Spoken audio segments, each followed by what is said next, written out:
All right, welcome to our first attempt at a Postgame, the Independent Live podcast.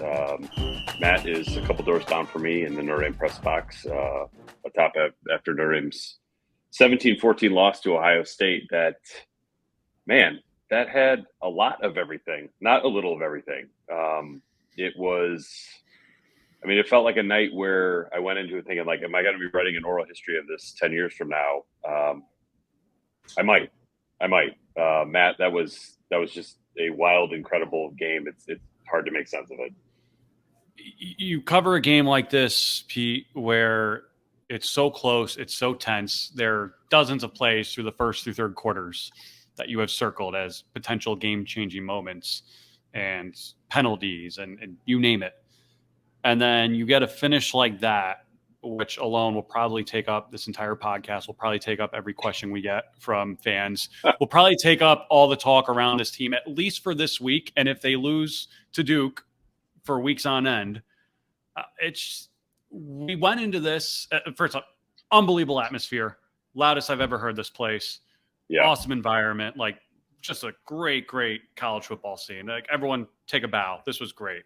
The operations staff, everything about this was awesome. We went into this saying this was the biggest game here since the Bush Push. And lo and behold, it ends on the final play from scrimmage in the same end zone on a controversial play that basically snatches defeat from the jaws of victory if you're Notre Dame. And it got worse and worse, I think, every time someone opened their mouth afterward. God bless them. It just makes less and less sense the more and more I look at it. And look, if you're a Notre Dame fan and you think everything's always the coach's fault, or you didn't like Marcus Freeman to begin with, or whatever it is, have at it. Like, there's no defense for what happened tonight. If you're on Notre Dame sideline, it's inexcusable. It's to have 10 men on the field on back-to-back plays, one coming out of a timeout on the two biggest plays of the game. I mean, Ryan Day can talk his talk all he wants. He was as fired up as I've ever seen a coach. Lou Holtz was absolutely right for 59 minutes, 57 seconds, and then Notre Dame just freaking gave the game away. Yeah, no, I'm with it. I think there was at the beginning of last season, we talked about, like, okay, when did the honeymoon end for Marcus Freeman? Was it Marshall? Was it Stanford? It was tonight. No. Tonight is when it ended. Because tonight was like a Bob Davie level coaching performance at the end of the game. You can talk about, imagine if that happened to Brian Kelly, and you could only imagine it because Brian Kelly would not have allowed that to happen. If it was Tommy Reese, shoot, they were taking shots of him all day on game day. That never would have happened with him. It was. He would have ran the clock out at the end, which is another total. Yeah, it was just a failure of coaching at the end. Whether that's Marcus Freeman, whether that's Al Golden, whether that's Al Washington, whether that's the missing Viper. Who knows if it was supposed to be Jordan Botello or whoever? But it was a failure of coaching of the highest order in the biggest moment of the season, when you had a chance to, this could have been a 10-year win for Notre Dame.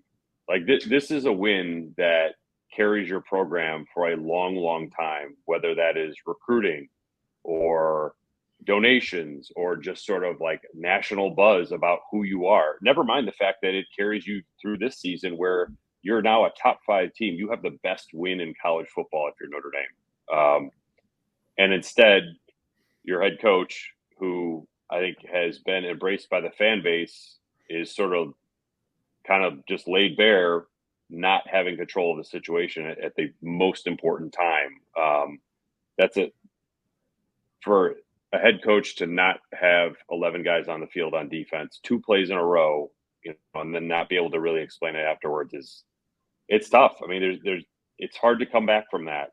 This is kind of permanent record stuff, where this is going to come up after every loss in the Marcus Freeman era moving forward, where there's a question of coaching, and it's like, for how good the game plan seemed to be, like he had them wired the right way. I thought defensively they played great for almost the entire game. Offensively, Jared Parker had a really rough night, which is kind of how 14 points looks. Those 2 fourth down calls were misses. So it was, it's a night that I think is going to stay with Marcus Freeman for a very long time, and I think it's a night that's going to stay with Notre Dame's fan base and its perception of Marcus Freeman for a very long time.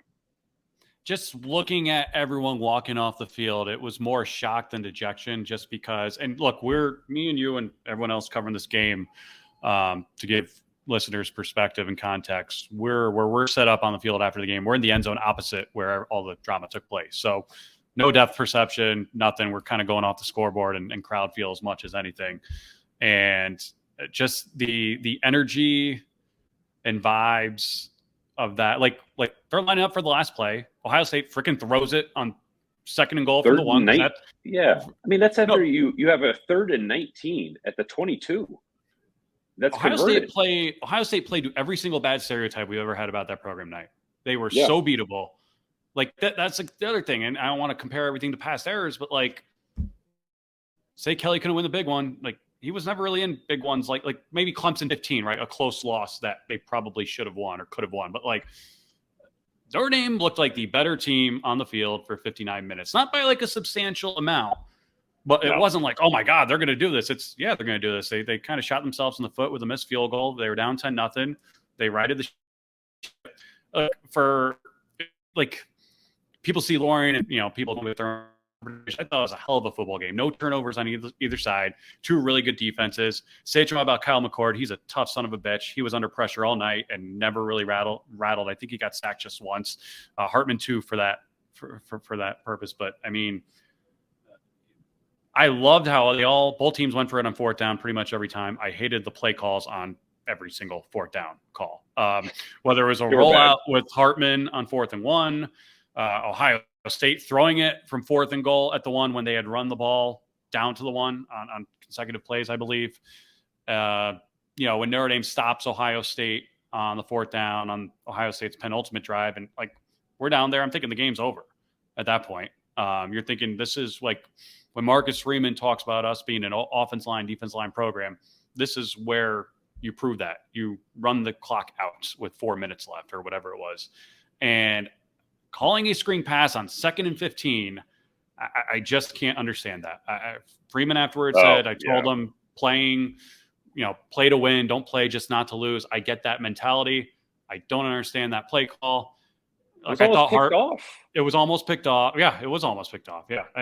Look, Hartman wasn't bad. He wasn't great. I mean, for a guy who's the best quarterback you've had in 18 years, I wish they let him loose a little bit more, although I'm sure Ohio State's defense had a lot to do with that. Yeah. But I mean, let's look at the box score. Marvin Harrison Jr., 3 catches, 32 yards. How the hell do you not beat that team?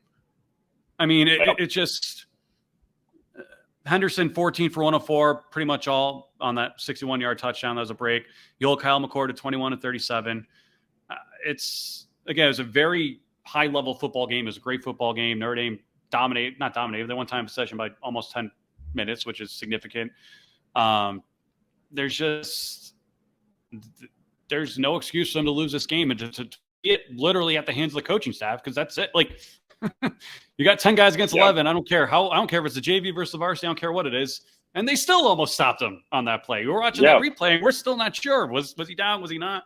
Looked like he was in. But I mean, my heart aches for the players who, let's say they run the table here. They go 11-1 and they get left out because their coaching staff put 10 players on the field for the 2 biggest plays of the season. I just cannot wrap my mind around that. I can't. No, I can't either, because it's just, aside from just after the timeout and like the explanations from Freeman were just so unsatisfactory afterwards, because he was asked about like, well, do you run somebody on to take a penalty there? He's like, no, I don't want to get them settled. Like, that doesn't make any sense. You're not giving up any territory. Like, you give up a half yard. I'd rather give up a half yard and put an extra 265 pounds of defensive linemen on the field in the exact spot where Ohio State wants to run the ball. So it's like, it's not, I don't put it on the 10 players on the field to figure it out. It's not fair to put that on JD Bertrand or Jack Kaiser or Howard Cross to be like, we don't have any timeouts. I need to like go off sides just to trigger the coaching staff to realize we only have 10 people here. That doesn't make any sense either. So it's that's really difficult. And on top of it, you've got Spencer Schrader missing a field goal that, I would have bet quite a bit of money. Like during our live show, I think that people asked about the kicking game. I said very confident when he takes the field. Like I thought that was going in, no question, and he missed it pretty badly, considering the distance. So it's just, and I get it. Ohio State turned the ball over on downs too at the goal line. When they went for it and they tried to get very finesse about it and got it shoved back in their face. So I realize Ohio State sort of has this like Ohio against the world vibe about it. They get some juice off of it, which doesn't really make a lot of sense to me when you have 5-star recruits all over the place. Like, what world are you actually against? I'm not sure. But I have family in Michigan. Let me tell you, every single person in the state of Michigan has a Detroit against the world pillow or shirt or something. It must be a Midwest thing. I don't know, but I guess it worked. They won. They could say whatever they want. Against the world doesn't roll off the tongue, I guess. I don't know. It's very strange. They won. They could say whatever they want. But, I mean, I kid you not, especially after Notre Dame stops them on the penultimate drive, I'm sitting there thinking about, like, I'm thinking Notre Dame's won this game. I'm thinking about what I'm going to write and talk about. And I'm thinking, good old Lou Holtz hasn't always covered himself in glory when a microphone's in front of his mouth in the last 3 years. Yeah. But boy, did he Brian Day get in line for being upset with something Lou Holtz said. Boy, did he nail it yesterday. And he did nail it. Notre Dame wouldn't win. Like, he was right. He was right. I mean, you watch out Ohio State team. You think they're being Penn State or Michigan? Not unless Kyle McCord morphs into CJ Stroud over the next 2 months, which he played his ass off. Cade Stover is the toughest football player I think I've ever seen, as I'd expect someone named Cade Stover to be. But that guy, some of the catches he made, and he damn near broke his back in the Georgia game last year. Yeah. He made him and Mitchell Evans. It was a great showcase. Oh my God, the one-handed catch Mitchell Evans made, and then Stover made the helmet catch. I mean, it was like one top and the other. It's like that. That's how crazy this. Like I feel like in most games, we could have spent 20 minutes on that one play, and I forgot it even happened. Right. It's wild. By the way, game day got announced. I saw Stanford Steve, a friend of the show, on the sideline when we're down there, and I said, "Hey, are you going to Duke next week?" He goes, "Yeah, I don't know if it's been announced yet," and I didn't want to spoil it. And I look, and they literally just tweeted it. And again, this is when Notre Dame looks like they're about to win. I'm like, all right, great. I'm going to be another party for the Irish next week. And then it was just like, okay. And Duke, by the way, Riley Leonard is freaking awesome. And I know it's only UConn, but they won 41-7 with a garbage time touchdown by UConn today. Duke looks for real. This was not it's not a fluky Clemson win and whatever. Like, that's a team Notre Dame needs to be on its P's and Q's for next week. But I think you'll learn a lot about this team moving forward, as you always do with a loss. But, this is not the easiest schedule, as we know, right? I mean, Louisville looks really good. That's in 2 weeks. Obviously, USC back here next month. This was the start of a really tough stretch for Notre Dame. And to your point, I mean, just every opportunity in the world to make a statement win that will obviously carry through the season, but would carry so far beyond everyone here for the next decade or so. I mean, a second-year head coach. He's going to have a new athletic director next year. Ryan Day, you could tell, had all the pressure in the world just based on the way he acted afterward. And again, he won. He could say whatever he wants. But this game almost could have put a gray hair in his goatee. Oh, absolutely. I mean, the play, it's just very, very frustrating to watch Notre Dame lose this game in the manner they did. It's bizarre to me because, don't you come out of this thinking, more impressed with Notre Dame than you were coming into the game? And yet, the way it ended, it's just it makes it all the more inexplicable. They were the better team than Ohio State for 59 minutes. I agree with you, not by a lot, but it didn't feel like the Georgia games. No. Or the Clemson game in 2015, where they're hanging on, they're hanging in there, but you didn't feel like they were as good as the team they were going against. Tonight they felt as good as the team they were going against, which is better, Pete. They were up 14-10. I'm thinking, all right, they're going to win it. They should win it. They played crap for a half. They dug themselves a hole completely of their own doing again, and they're going to win. Second half, are you kidding me? like Ohio State, they've got a loaded roster. They've got a lot of highly recruited players on that team. Like any good to great team, you give them one shot too many, they're going to make you pay. And Notre Dame gave them just an opening with enough self-inflicted wounds that are just it's an opening the width of a defensive end. Yeah, they could have used one. I mean, it's just very, very. I can only imagine. Again, it was a great environment. Great, even the fans weren't booing Notre Dame at the end; they were clapping them. They realized they were. I think everyone in this building realized they were part of a special night. I can't tell you how many people we talked to from the Ohio State traveling party or their media or whomever who were like, "Holy cow! Like we know we hadn't been here in a while, but like this place is electric." And I mean, it was awesome. It was an awesome atmosphere, an awesome environment. It was an awesome game between two really good football teams. It just sucks that it had to end that way due to a self-inflicted wound. Again, credit Ohio State. I mean, they made the play. I did not think I thought for sure Notre Dame was either going to stop them or force a turnover. And DJ Brown dropped an interception on that drive too. Let's not forget that. And Ohio State had their opportunities to force some turnovers earlier in the game as well. But do I come away more or less impressed with Notre Dame than going into it? I mean, they kind of are who I thought they were. I thought they'd win a low-scoring game tonight. They were in position to win a low-scoring game tonight. They completely held in check the best wide receiver in the country. They got pressure on Kyle McCord. They defended the run well enough. They ran the ball. The way they ran the ball in the second half, again, like I wouldn't say they completely abandoned the pass, but that's go-ahead drive, I believe, was a 97-yard drive where they ran the ball 10 out of 13 plays, if I'm not mistaken. One of the touchdown drives, they ran 10 out of 13 plays. The first touchdown drive was 10 out of 13. The second one was 7 runs, 3 passes. But that one started, I think, at their own 3. The one that started at their 3 was the 10 runs, 13 passes. And look, the first 2 touches were Jaden Greathouse. The last 2 runs were Jeremiah Love. The final catch for a touchdown was Rico Flores, freshman.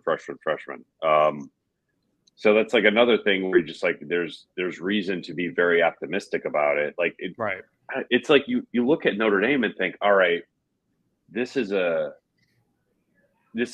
least a 10-win team, but it's going to have to really scratch and claw to win 10. Because now it's like now they are, Duke and Louisville.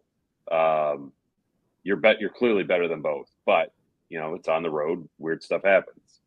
USC here. Can you outscore USC after tonight? Certainly feel a little differently about that.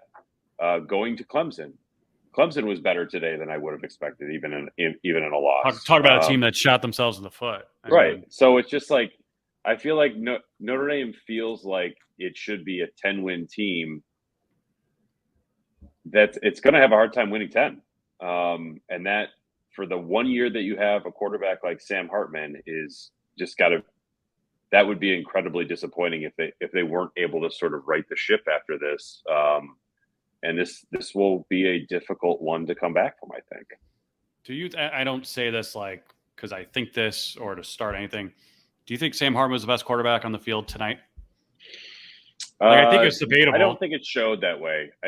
No. I mean, he's the best. He was the best quarterback in the game, but like the way the game played out, and I wasn't super impressed with McCord. I think the physical tools of Kyle McCord are very high end. You can see how he could develop into a future pro, but he's got a long way to go to get there. But like, look, Hartman, the first scramble, that needed to be a first down.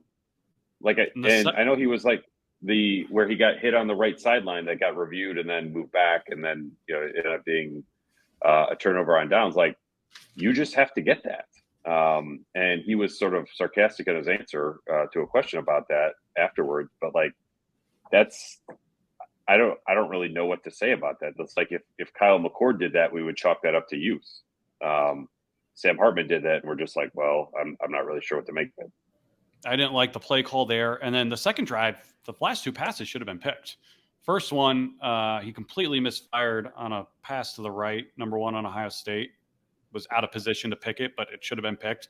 And the second third down pass on that drive, which led to the missed field goal, was batted down at the line of scrimmage and should have been picked. I mean, again, McCord didn't like dazzle, but he made the play. I mean, it takes a lot of moxie, I think, to lead your team to a win like that on the road when nothing seems to be going right for you offensively, and to do it against Notre Dame. The throw on 3rd and 19 is like, that's big time. Big time throw. He took a lot of hits. He stayed in there. He was able to buy himself just enough time. And you saw tonight, like, we've all had our questions of like, so you went from CJ Stroud, you went from Justin Fields and CJ Stroud to this. Like, why didn't you go to the portal? Why don't you have anyone better? And, from what I gathered in my loose reporting was, yeah, Devin Brown's probably better, but the guy seems way too careless with the ball behind the scenes, and the staff just doesn't trust him. And this is a game where it's going to have a quarterback who's not going to make mistakes, because this was the game where whoever blinked first was going to lose. And unfortunately for Notre Dame, it was the coaching staff by putting 10 players on the field on the last 2 plays of the game. One of the best parts of starting the Independent podcast was a chance to pick the brands we wanted to work with, and Roback was at the top of my list. As the owner of multiple polos, hoodies, Q-zips, and shorts, I can tell you the quality, fit, and feel is unmatched. You've probably seen Roback on Audric Estime, Kyle Hamilton, and Michael Mayer. Or maybe you saw the dozen Notre Dame fans wearing the Shamrock polo at the Central Michigan game last weekend. I can tell you I saw Roback gear in Dublin earlier this year. While the gear hasn't made me quite that athletic as those Notre Dame football players, Roback is my go-to on the golf course, heading to the lake, watching my kids' sports, or just walking the dog. So make sure you're comfortable throughout the season with Roback. Use code IRISH for 20% off your first purchase. That's code IRISH for 20% off all hoodies, polos, Q-zips, and more. We are taking some questions for the show. So we'll get into the first one, and I'm not sure who it's from, but it says, I want to know why Audric Estime did not get another carry after running it for a first down on the second to last drive. He was asking to be fed and was strong as he had been all day. Good question. Yeah. I understand why you would look at the box score and see 14 carries for 70 yards and think like that's not enough Audric Estime. But Jeremiah Love averaged 7.1 yards per carry. Jadarian Price averaged 7.3. And Jabron Payne, for not being the best athlete of that group, has a hell of a knack for getting 2 yards on 3rd and 2 or 1 yard on 3rd and 1. I track third down conversions by player, and Jabron Payne's 3rd down conversions rate is like the highest on the team. So I actually understand why they did it. I thought, for how much like some of the miscues from the offense tonight, I thought that the creativity in the run game was actually really good. It wasn't just like outside zone, inside zone, outside zone, inside, like, especially by trusting Jeremiah Love because he's a different style of runner. I thought they did some really good stuff. Jadarian Price got outside, I think, to the right on his one big run. So, it's like, look, if you had the ball at the end of the game, like if there had been a drive after Ohio State had scored, I think you would have seen Audric Estime take the lead in that drive, because that's when you are trying to finish somebody off with strength and power. But overall, I thought that the distribution of carries, while it might look weird on paper, I do understand where Jared Parker was going with it. I got it, but it did seem weird not seeing him in there for extended stretches as well as the other guys are playing. Like, this is your bell cow. Again, you're an offensive line, defensive line team. Ohio State has basically shown you who they are all night. You get the ball back with 4 minutes left. This is when you just pound that guy up the middle. Here's where they screwed that up, I think. The 2 4th down calls. Oh yeah. Like that's like you got too cute. One, trying to pass it in the first quarter on 4th down. I don't understand that, even though you do have Sam Hartman. But you really got too cute on the one in the 3rd quarter where you're trying to play hurry up, which in the end, all that did was let Tommy Eichenberg know exactly when to jump. I'm watching that live, and I'm like, why are they in such, like, what? Slow down. Like, you're Notre Dame. Like, you got this. I mean, it's like, so this is something that, like, I'll be writing about this tomorrow in The Athletic, but this is something we talked to Jared Parker during the week, and he was asked about, like, trying to get too cute or trying to do too much. And he said, like, look, there are times. This is his quote. There are times when you remember where you walk out the field and you're just like, if we just ran our base, whatever it would have gone better. And those are bad feelings. In a way, we've got to be smart. So I think it's a blend of attack and believe what you're going to do, and enough of having the guys to make our plays work.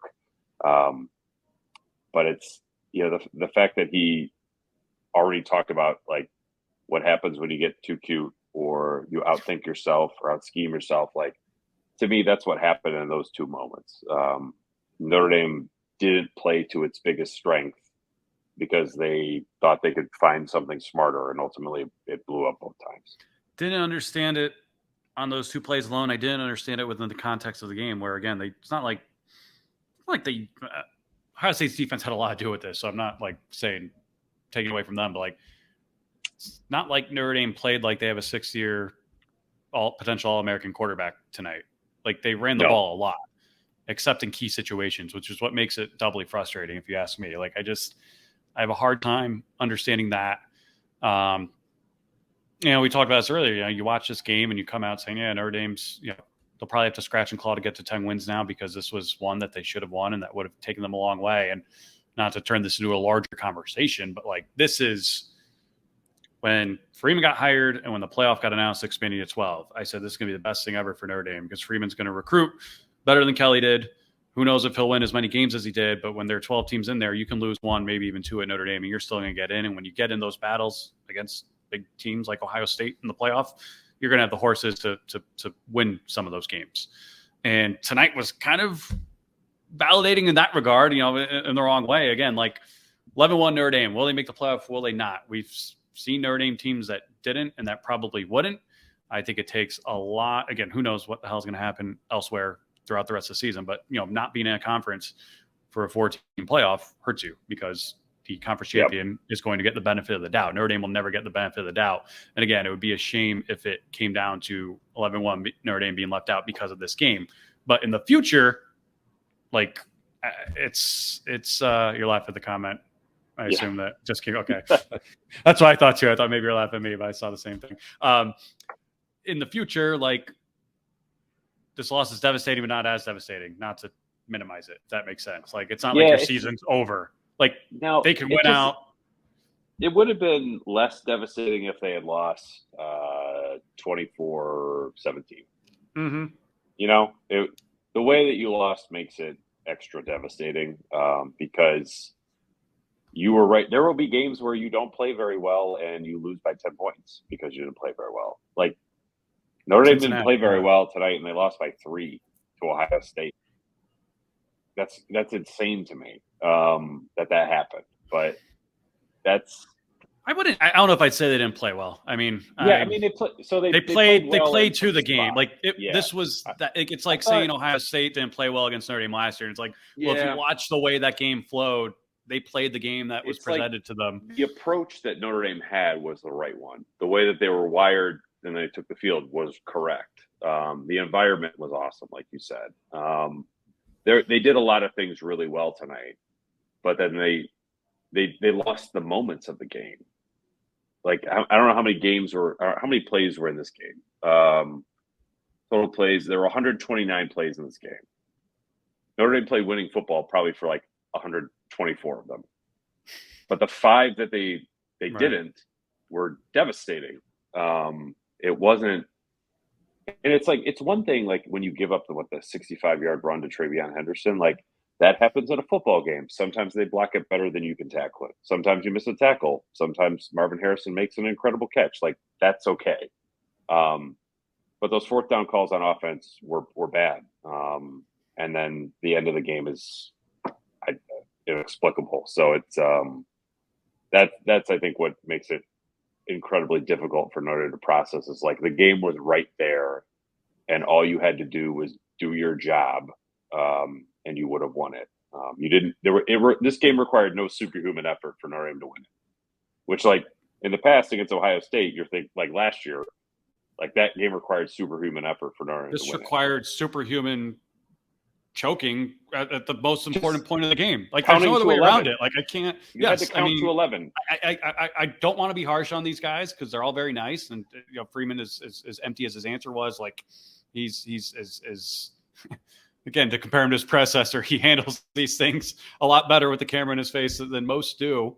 And you can only imagine how Ryan Day would have handled this loss based on how he handled this win. But like, there's just no logical explanation for grown men making millions of dollars to have brain freezes like that in the biggest games of their lives. Like I know what happens, but that's just really, really hard to wrap your hands around if you're a Notre Dame fan. I mean, you were talking about the stats. I mean, I'm looking at it now because again, this is a game where like you remember the plays more than the numbers. It is remarkable how close this game was. I mean, Ohio State outgains Notre Dame 366 to 351. They run one more play than Notre Dame. They average 1/10 of a yard more per play, 5.6 to 5.5. Neither team turns it over. Both teams get just 2 TFLs. Notre Dame got 1 sack. Ohio State got none. Although, again, both quarterbacks were under pressure all night.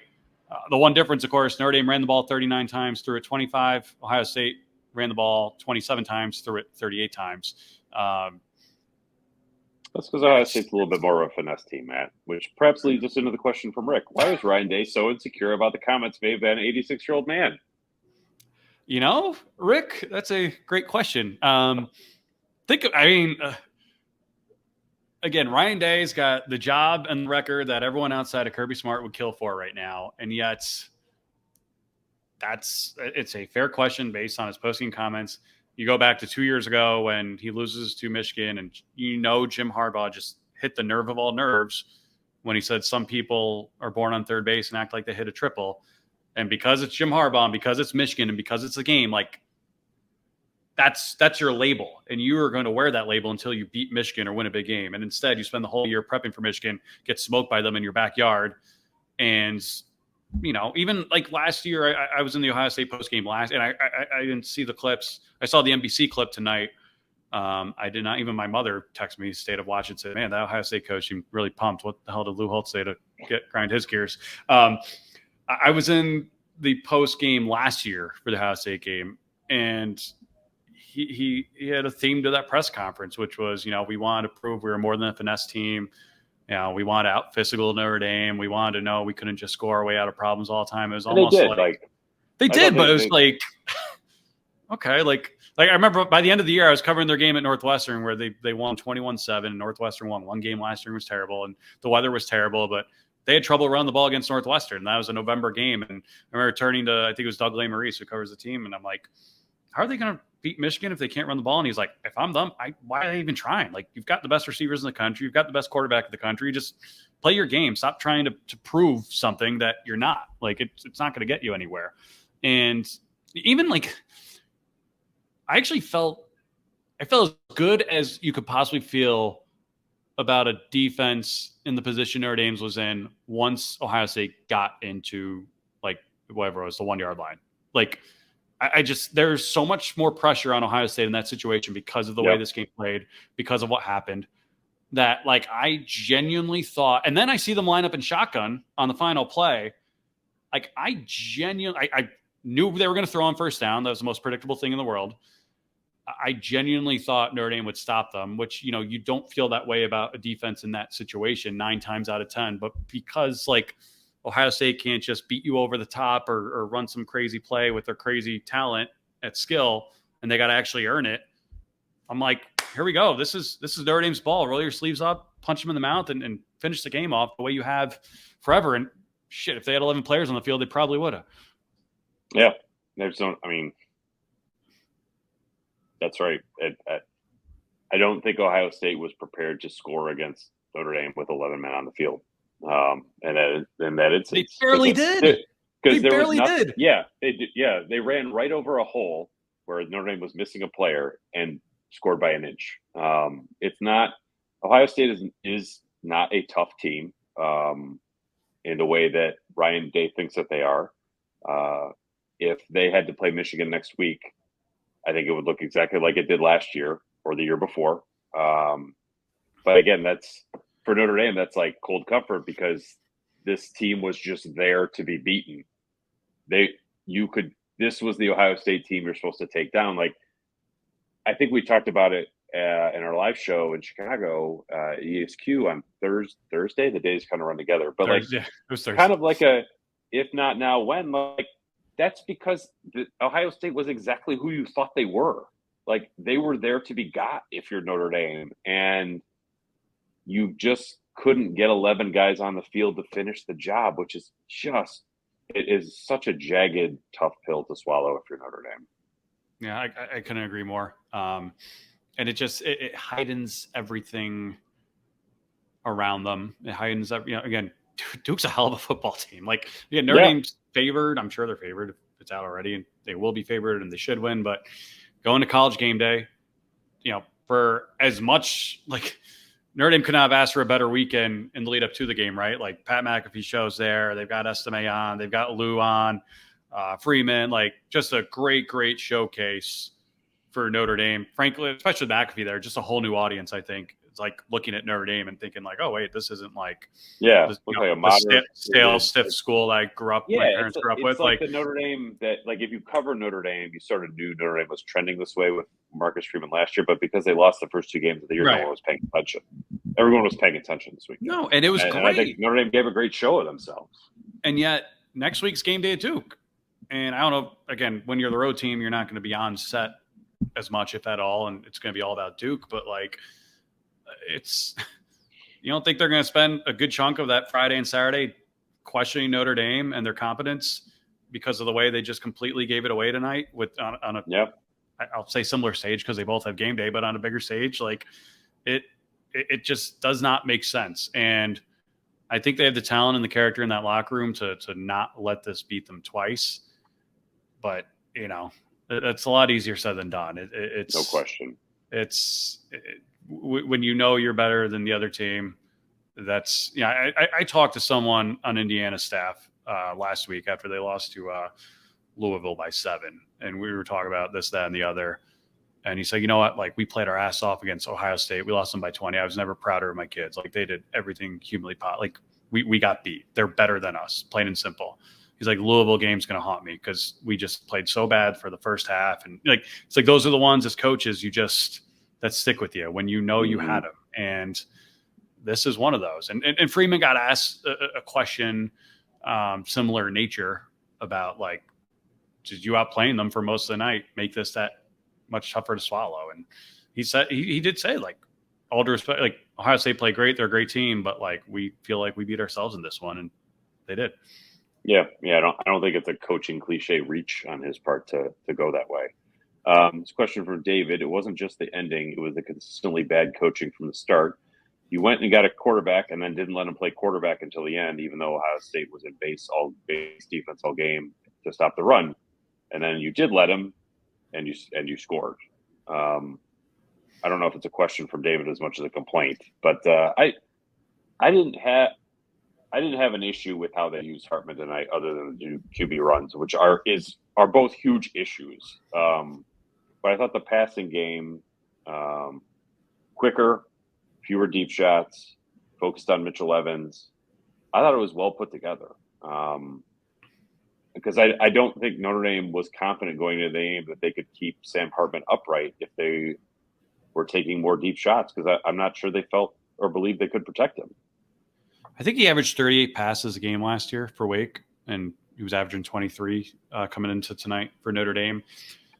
It's one of those games where if I didn't watch and I saw the box score, I'd say, why didn't you use him more? Like, he's a really good QB. Like, why didn't you let him air it out more?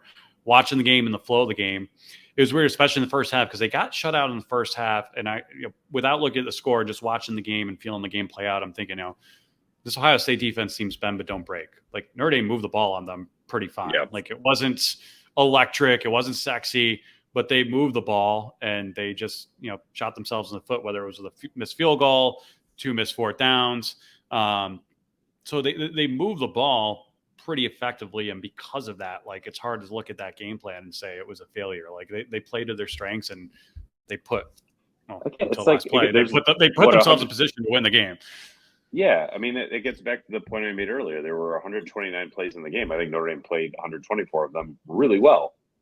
It just that they blew their own foot. Like, it was self-immolation. They lit themselves on fire for 5 plays, and that made the difference because you can have mistakes. You can't have catastrophic mistakes like Notre Dame had on those. Can't have mental mistakes. Like was it the guard on? I think it was the guard on Ohio State. One of their offensive linemen took back a 3rd and 15.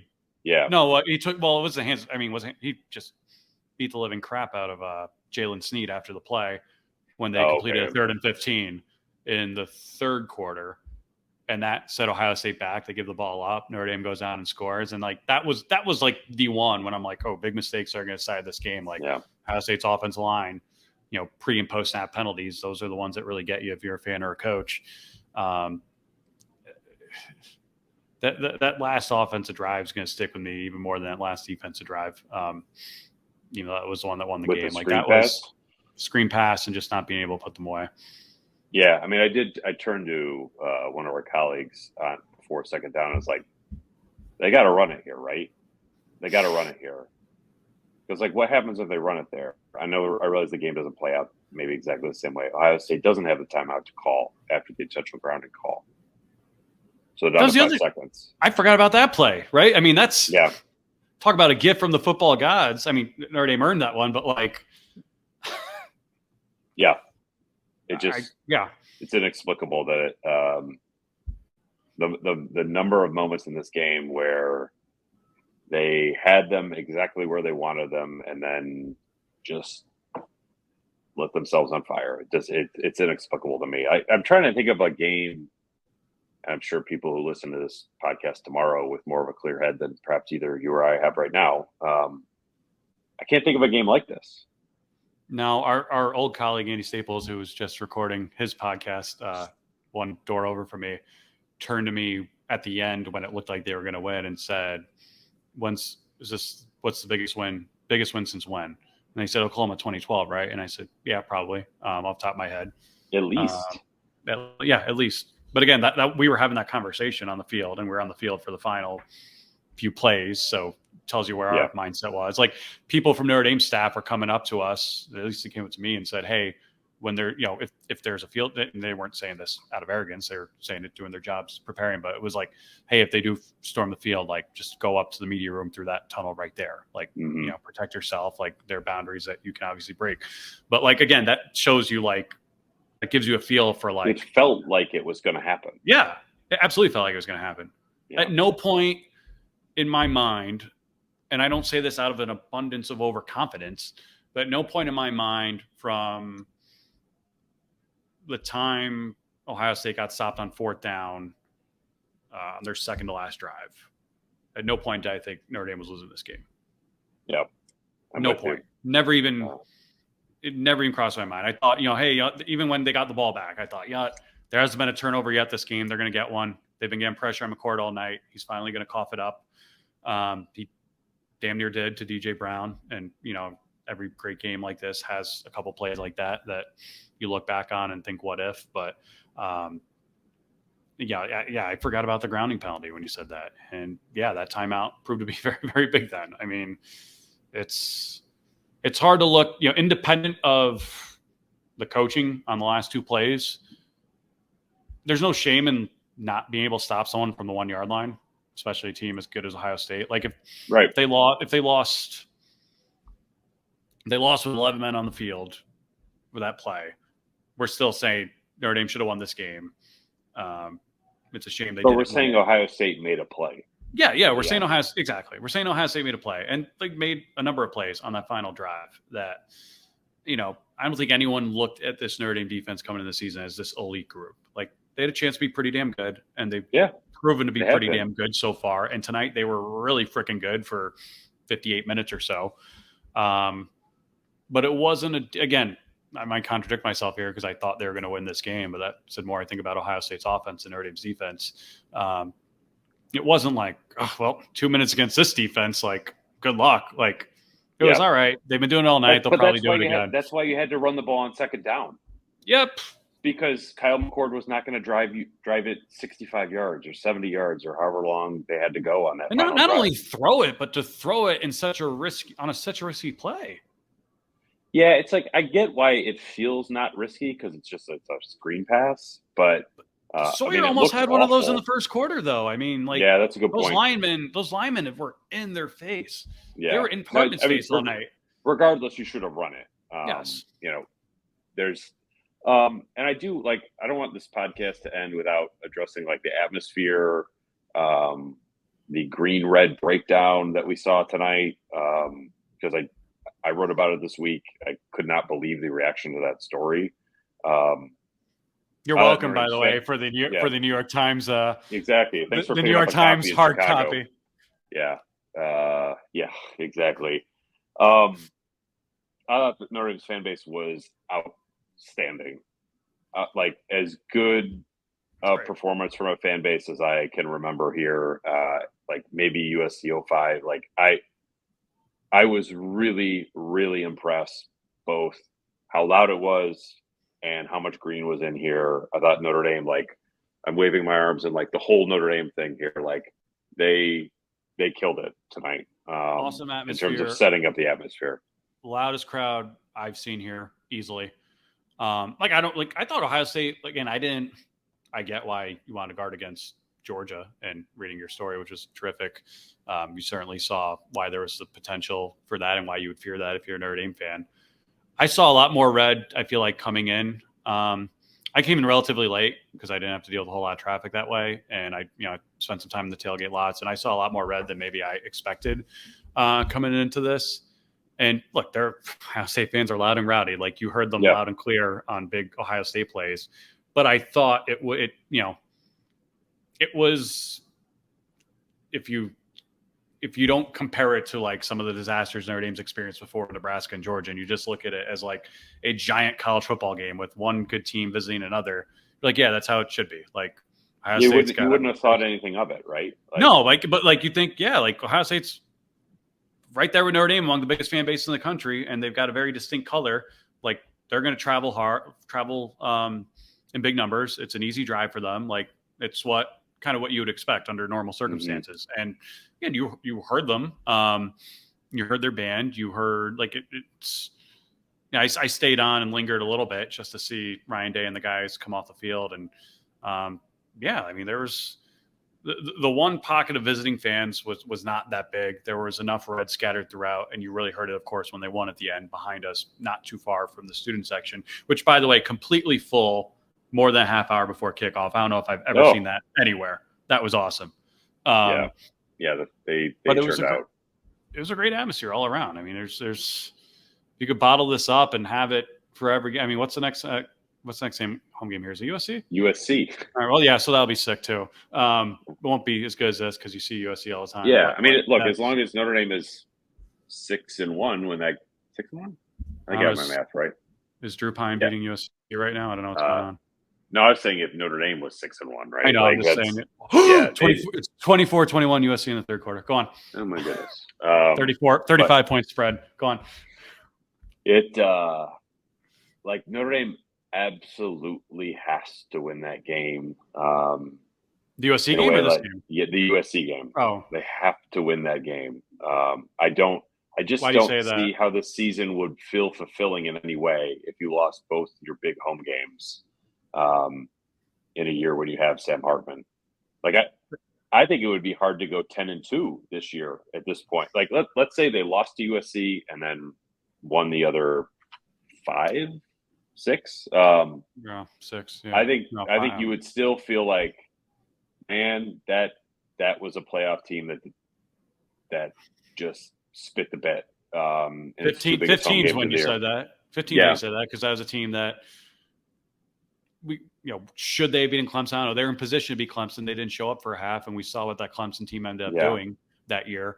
I will say again, that was the most injury-rattled team I've ever seen from Notre Dame, and they lose at the end to Stanford the way they do, and we see what Stanford does in the Rose Bowl. And I lost to 2 top 5 teams by like a combined 7 points or something. 4 combined. We'll play 2 on the last play of the game, and I had a conversation with someone from that defense a couple weeks ago who said, "Oh yeah, remember that game when Brian Van Gorder called a play we hadn't run all year on the biggest play of the game against Stanford? That worked out well for us." And I said, "Yeah, I remember. I'm sure you do too."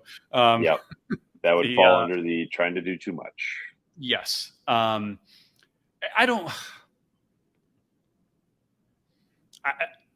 in a weird, like, psychological way. Like, I don't, obviously USC's a must win. It's a rivalry game. It's a game you want to win. I don't look at it as like a must because they lost this. Like, they're playing for something less the rest of the way. That's not to say they can't. Right. I think you're playing with perfection. It's like if USC smokes Colorado next week, no one's going to care because Colorado just got smoked by Oregon, and that was the game where it's like, oh, hey, see, Colorado's not that good. Like, yeah, if you're Notre Dame and you're in the 14 playoff era, which you still are, like, you pretty much have to go perfect, which makes every game a big game, especially when you have an environment like this one. And again, USC will be a great environment. It'll be a great showcase. I don't think we're going to be talking about 2 Heisman candidates in that game, but maybe we will if Sam Hartman lights up the next 3 weeks. I don't think, one, because it's a team that comes here every other year, and 2, because you lost to Ohio State. And Notre Dame fans can do everything exactly the same that they did tonight for the USC game. It's not going to be as cool of an environment just because, like, it would be impossible to replicate what happened tonight from an environment standpoint. Like, this was a totally special, once every maybe decade kind of environment that you get here. So I don't know if it makes it, like, I'm not saying it doesn't make it a big game. It's still a big game. I just think, like, this game is going to color the rest of the season.